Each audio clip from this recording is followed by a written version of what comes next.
I discovered that Monsanto. I'm going to be making some shirts, I think. I want to wear one myself. And when I make it, I will definitely show it to you first. But Monsanto targeting the natural production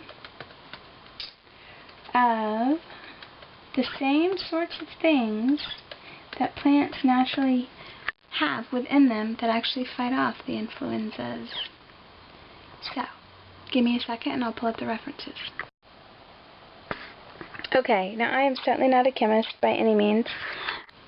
You know how I feel about stuff like that. So,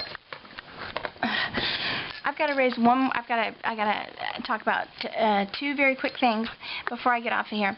One is this Shikimic acid.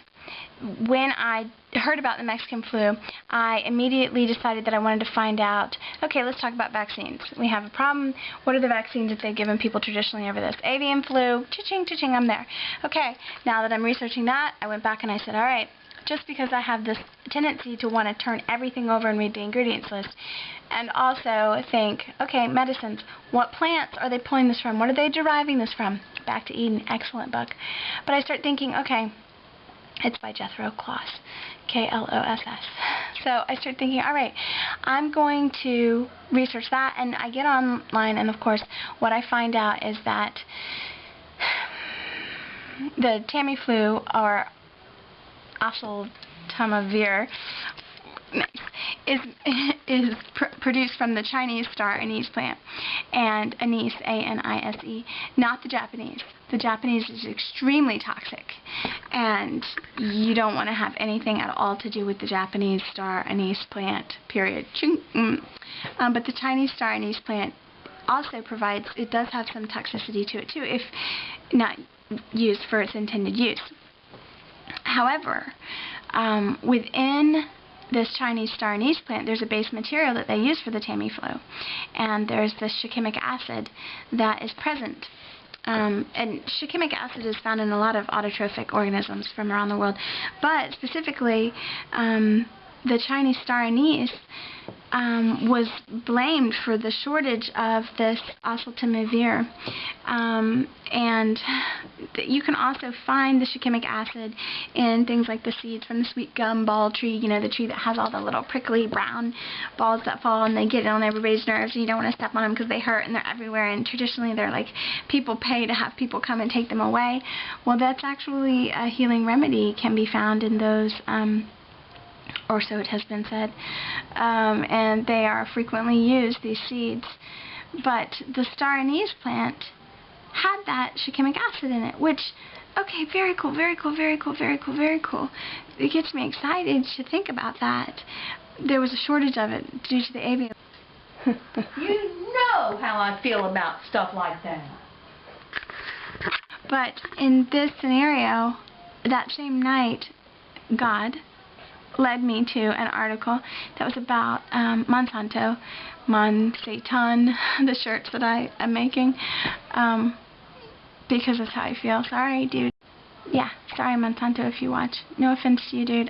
There's a lot you and I would have to discuss if I ever met you. So there's this Shikimic in this article that Judy Carmen wrote. She's a PhD from Flinders University, and at the following website, www.psrast.org, there is an article where she talks about the safety of Roundup Ready soybeans. This has been huge for a long time, just not in America. Well, some places in America, but mostly the UK and Australia, New Zealand, and places where they've really boycotted against this kind of thing because they were ahead of the game, in my personal opinion. But the sentence goes, the pesticide Roundup works by inhibiting an enzyme that is necessary for the plant to synthesize certain aromatic amino acids, killing the plant.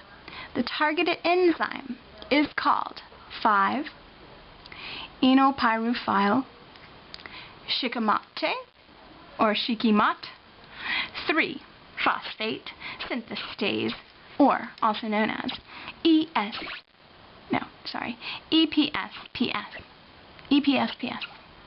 So the genetic modification in Roundup Ready soybeans actually involves incorporating a bacterial version of this enzyme that's made from a different species, an agrobacterium species, strain CP4, into the soybean plant, giving the soybean protection from the Roundup. In this way, the soybeans and any weeds can be sprayed with Roundup, killing the weeds, leaving the soybeans. Blah, blah, blah, blah. If you've studied this genetic stuff, you know all this already. Ahead of the game, ahead of the game, ahead of the game. My question is, and if I'm just being a moron, that's cool. I deal with art all day long and critiquing. You place a piece in front of people and they say good or not good. Moron or not moron about this issue. My question is, why are those two, shikimic acid or Shikimic and Shikimic, targeted enzyme, the one that he's fighting against? Did I read that wrong, scientists? I am certainly not a molecular chemist. I don't deal with any kind of thing that has to do with genetics or, the pharmaceutical industry. But I am very curious in somebody explaining that to me. Please, if you know it way more than I do, please, please, please, please, please, or even a little bit, please, or the same amount, whatever, please, just please, or less, please explain to me those two. It's a reason to worry about that. If you aren't connecting the same dots that I did in my head, my question is, oh good, we're still recording. My question is, the stuff, the plants that Monsanto has put forth that are pesticide ready, are they making us more susceptible to the... Are Monsanto's genetically modified plants making us more susceptible to the influenzas by making oseltamivir or the shikimic acid production or whatever, by targeting those parts of the plant? Dear God, I hope not. Is that possible? Did I read that wrong? Help. Thanks.